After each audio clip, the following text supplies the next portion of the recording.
And, it is a tale of two halves. Really proud of the way our guys came out and played, 35-3 at halftime. Really, a pretty dominant first half. Guys played well. And then in the second half, just didn't play very great. Some penalties, some big plays, the special teams, touchdown. And we didn't close them out. Like we said, we had some other guys in the game, late in the game, and, that kind of is what it is. But, we should have really dominated in the first, 5 or 6 minutes of the second half and then allow some of our other guys to get in the game. That didn't happen. And so that's something we got to get back and work on and look to close it out. And, not to make excuses for our guys, but one of the things that's real is, you go up 35-3 and, it's whatever time it is, 8:30, 9 o'clock on a Saturday night, the stadium's empty. There's no juice in the stadium. And so we have to do that. We have to bring our own energy. And that's a challenge for us that we've got to do. And, it's something that we're going to really address this week and talk about, coming out of that second half. We did it in the first game. I thought we did a decent job last week as well, but this week, not very good. So, we'll focus on that this week.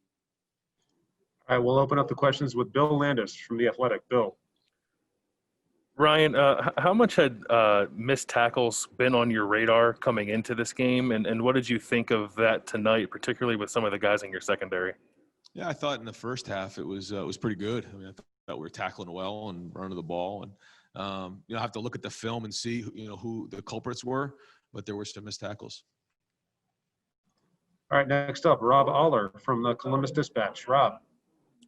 Hey, Ryan, have you ever seen as many NFL throws from Justin as you saw today? And when did you know he was a generational talent?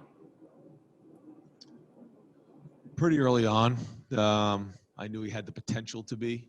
I still think he has the potential to be special. I still don't think he's there, but he's getting better every week. And when he puts the work in and he puts the time in to understand what we're trying to get done, and he practices well.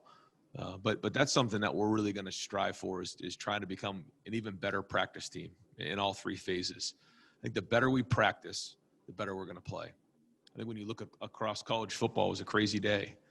And, one of the things that I think happened this week was we didn't practice on Tuesday across the country.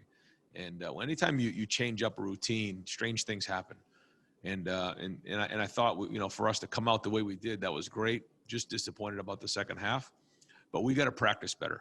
If we want to be where we need to be, if we want to be a great team, then it has to happen, especially on Tuesday and Wednesday. And so that's something, again, that's going to be a focus this week. What about Justin hitting those tight windows? I mean, down the field, as good as I've been around. I mean, he's really accurate down the field. I thought the last throw to Chris, he made that look like it was a 12-yard out, and I got to look back on film to see where it was. But that thing had gas. And it was in the hole, and it was one heck of a throw. We'll go next to Doug Lesmerises, Cleveland.com. Doug. Ryan, you sort of touched on this, but in the second half, early on, maybe you had couple first-team guys on defense who maybe missed a few things. Later on, you had some backups in there who maybe missed a few things. How do you differentiate the evaluation of that of, hey, maybe we gave up some points with some inexperienced guys versus maybe we gave up stuff with our first teamers? Well, there's no excuse for anybody missing tackles for one, but to your point, we'll have to look at it on film and just figure out exactly what happened. But our expectation is that, when the second group gets in there, they pick it up from where the first team left off, and we pull away in the second half. That's the expectation around here. So if that's not happening, then we got to get that fixed as well. But to your point, we got to figure out, exactly where all that stuff happened in the second half and then get it fixed. All right, we'll go next to Dan Hope from 11 Warriors. Dan. Ryan, have you ever seen a team attempt as many trick plays as Rutgers did tonight? No, that was especially the onside kicks. It was like a New York sidewalk. I mean, they were going back and forth, and I thought our team did a really good job of handling it. I thought we did a good job of handling the first throwback. I thought we did it. We were in a good spot on the second throwback, and we just didn't tackle them. It was just poor tackling. I thought that we did a better job with Pooch. I thought Jake came in and did a good job of getting the ball up in the air, and he looked pretty smooth kicking. And then the fake punt, because we wanted to be aggressive. We knew that Greg was gonna be aggressive with special teams, have some different things. We didn't quite know it was going to be all of those things, but we wanted to be aggressive as well. And I thought the fake punt really allowed us to kind of pull away in the first half. All right, next up, Kyle Rowland from the Toledo Blade. Kyle.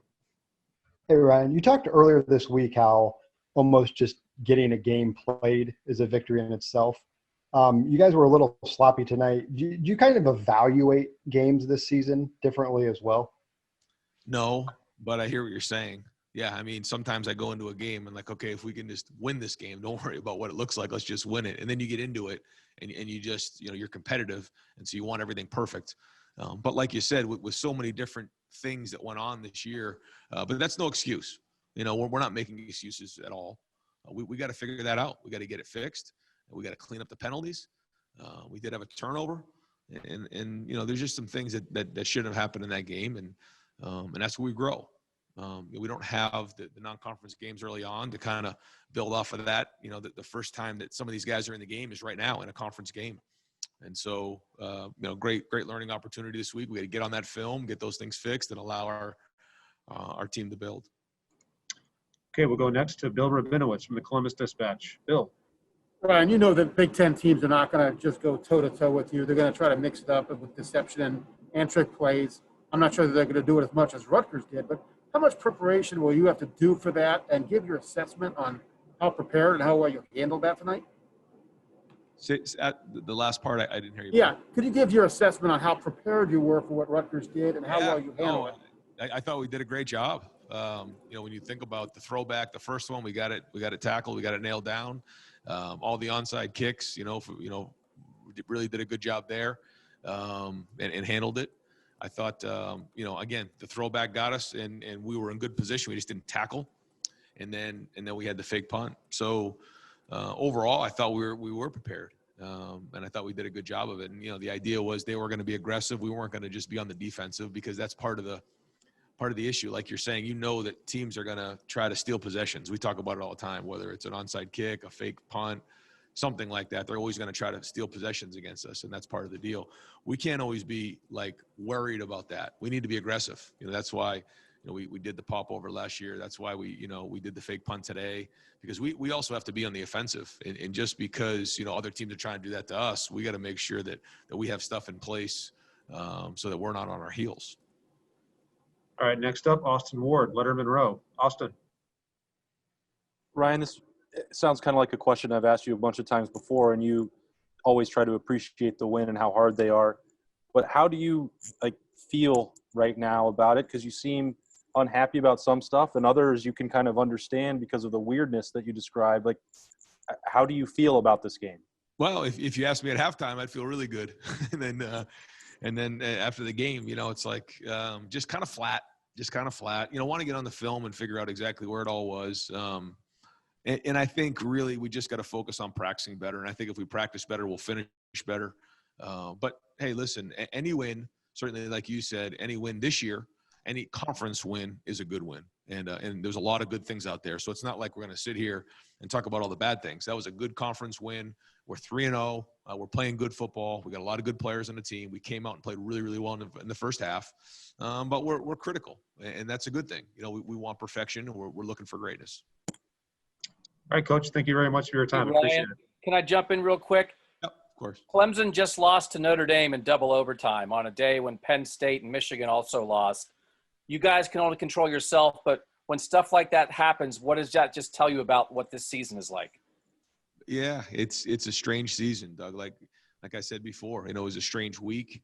There's so many things at play, and we've talked about this before, is, you spend, an enormous amount of time talking about the testing and avoiding exposing yourself to other people and the virus. And it's a different year. So, we're just going to try to do everything we can to stay healthy again this week and then go beat Maryland.